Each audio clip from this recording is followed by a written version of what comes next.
আসসালামু আলাইকুম সবাইকে। অপরিচিতা গল্প থেকে আসা গুরুত্বপূর্ণ 200টি এমসিকিউ সমাধান পর্বে তোমাদের সকলকে শুভেচ্ছা।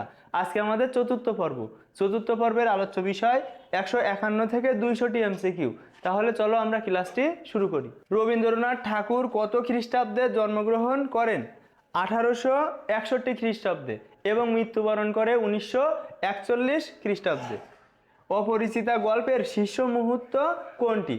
অপরিচিতা গল্পের শীর্ষ মুহূর্ত হচ্ছে, দেখো, শম্ভুনাথ সেনের কন্যা সম্প্রদানে অসম্মতি। শম্ভুনাথ বাবু যে সময় বলেছিল যে আমি কন্যা সম্প্রদান বা কন্যাকে বিবাহ দিব না, সেটাই কিন্তু শীর্ষ মুহূর্ত।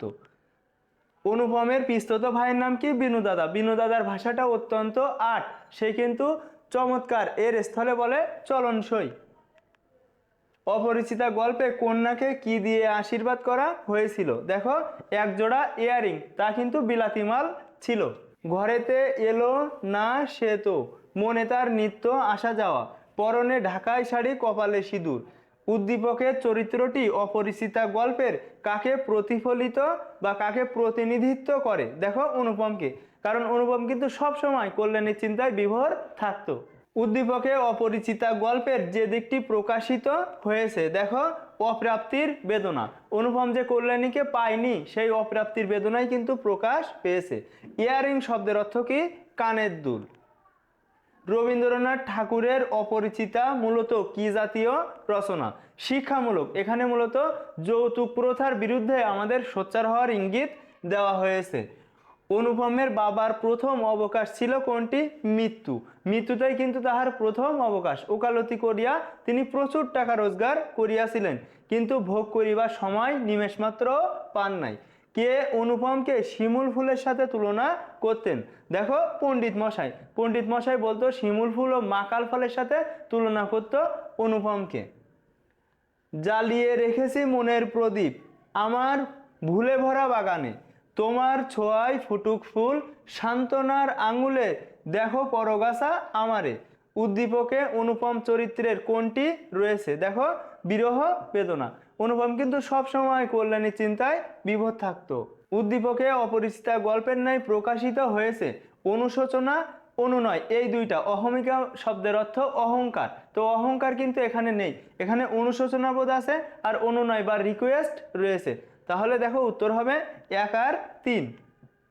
অপরিচিতা গল্পে কল্যাণীকে আশীর্বাদ করতে যায় বিনু দাদা একজোড়া ইয়ারিং নিয়ে। অপরিচিতা গল্পে সরস রচনার গুণকার হরিশের। হরিশ কিন্তু কানপুরে কাজ করতো, কানপুর থেকে সে বিয়ের প্রস্তাব এনেছিল অনুপমের জন্য। আমি মাথায় হেড করিয়া চুপ করিয়া রহিলাম, উক্তিটি থেকে বোঝা যায় যে অনুপম মেরুদণ্ডহীন এবং ব্যক্তিত্বহীন। বিবেক কিন্তু তার কাজ করছিল, কিন্তু সে কিছু ফুটে বলতে পারেনি। তাহলে 1 ও 3। ট্রেনে দেখা হওয়ার সময় কল্যাণীর বয়স কত ছিল? 16-17 বছর। টোটাল কল্যাণীর 4টা বয়সের কথা রয়েছে। বিয়ের সময় 15 বছর, ট্রেনে যখন দেখা হয়েছিল 16-17 বছর এবং বর্তমান বয়স 19 বছর। অপরিচিতা গল্পে রেল কর্মচারী কতটি টিকিট বেঞ্চে ঝুলিয়েছিল? দেখো, 2টি। গজানন এর সঠিক ব্যাসবাক্য কোনটি? দেখো, গজ আনন যার। গজানন দ্বারা কিন্তু গণেশকে বোঝায়। অপরিচিতা গল্পে মাতৃ আজ্ঞা বলতে কি বোঝানো হয়েছে? দেশের প্রতি দায়বদ্ধতা। রবীন্দ্রনাথের অপরিচিতা গল্পের মূল বিষয়বস্তু কি? যৌতুক প্রথা। অনুপমের মামার সাথে করে স্যাকরা নিয়ে যাওয়ার কারণ? দেখো, বিশ্বাসের অভাব। সে মনে করত বেয়াই আমাকে ঠকিয়ে দেবে, সেজন্য কিন্তু সে স্যাকরা সাথে করে নিয়েছিল। বেহাই সম্প্রদায়ের আর যাই হোক কি থাকা দোষের? দেখো, তেজ থাকাটা দোষের। অনুপমের ওপর তার মামার ছিল একচ্ছত্র আধিপত্য, অর্থাৎ মামা যা বলবে অনুপমকে কিন্তু তাই করতে হতো, অনুপমের নিজস্ব কোনো কথা ছিল না। অপরিচিতা গল্পে অনুপম তার বিয়ে ভেঙে যাওয়ার কত বছর পর গল্প লিখেছেন? 4 বছর পরে। তাহলে তার বিয়ে ভেঙে গিয়েছিল 23 বছর বয়সে, সে যখন গল্প লিখেছিল তার বয়স ছিল 27 বছর। ভারতের গয়া অঞ্চলের অন্তঃসলিলা নদীটির নাম কি? দেখো, ফল্গু। শ্বশুরের সামনে অনুপমের মাথা হেড করে রাখার কারণ কি?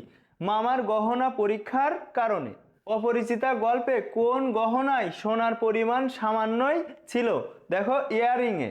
ঠাট্টার সম্পর্কটাকে স্থায়ী করিবার ইচ্ছা আমার নাই। এই উক্তিটিতে কি প্রকাশ পেয়েছে? বলিষ্ঠতা, অর্থাৎ ব্যক্তিত্ব সম্পন্ন মানুষ।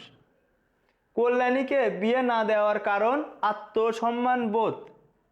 অপরিচিতা গল্পের অনুপম সম্পর্কে বলা যায় ব্যক্তিত্বহীন, পরনির্ভরশীল, অপরিণামদর্শী। তো অপরিণামদর্শী এটা বাদ, মূলত প্রথমটা দ্বিতীয়টা হচ্ছে সঠিক উত্তর। অপরিচিতা গল্পে অনুপমের অবকাশের সাথে তুলনা করা হয়েছে, দেখো এখানে মরুভূমির। গজানন এর সঠিক ব্যাসবাক্য গজ আনন যার। ইয়ারিং শব্দের অর্থ কানের দুল। প্রদোষ এর প্রতিশব্দ কি? প্রদোষ মানে হচ্ছে সন্ধ্যা। জরিমা শব্দের অর্থ কি? আড়ষ্ঠতা। সানাই, ঢোল ও কাশি এই তিনটাকে একসাথে বলে রসন চৌকি। যজ্ঞ শব্দের অর্থ কি? হট্টগোল। অপরিচিতা গল্পে মাতৃ আজ্ঞা বলতে বোঝানো হয়েছে দেশের প্রতি দায়বদ্ধতা। অপরিচিতা গল্প প্রথম গ্রন্থভুক্ত হয়, দেখো গল্প সপ্তকে। রবীন্দ্রনাথের অপরিচিতা গল্পের মূল বিষয়বস্তু কি? যৌতুক প্রথা। রবীন্দ্রনাথ ঠাকুরের অপরিচিতা মূলত কি জাতীয় রচনা? শিক্ষামূলক। অপরিচিতা গল্পে কল্যাণীর মধ্যে পাওয়া যায় সহজ গতি, নির্মল দীপ্তি, দেখো সূচি, শুভ্র সৌন্দর্য, সবগুলোই সঠিক। অপরিচিতা কোন পুরুষের জবানিতে লেখা গল্প? উত্তম পুরুষের জবানিতে লেখা গল্প। অপরিচিতা গল্পের প্রতিপাদ্য পণ প্রথার বিরুদ্ধচারণ, অর্থাৎ আমাদের যে যৌতুক যে বিষয়টা সেটা বিরুদ্ধচারণ বা বিপক্ষে যাবে। আর দেশ সেবা, কল্যাণীর দেশ সেবা, তাহলে এই দুইটা সঠিক। বর্ণভেদ এটা কিন্তু হবে না, তাহলে প্রথম দুইটা সঠিক। অপরিচিতা গল্পে সৌম্যনাথ সেনের পেশা কি? দেখো চিকিৎসা, এবং অনুপমের বাপের পেশা ছিল হচ্ছে ওকালতি। সৌম্যনাথ সেনের ক্ষেত্রে প্রযোজ্য কোনটি? তিনি হচ্ছে বুদ্ধিমান। অপরিচিতা গল্পের কল্যাণীর বিয়ে না করার কারণ ছিল কি? দেখো আত্মমর্যাদা। অপরিচিতা গল্পের কথকের নাম কি? অনুপম। কথা এমন করিয়া ফুরাইল না এর মূল কারণ কি? দেখো অনুপমের ব্যক্তিত্বহীনতা।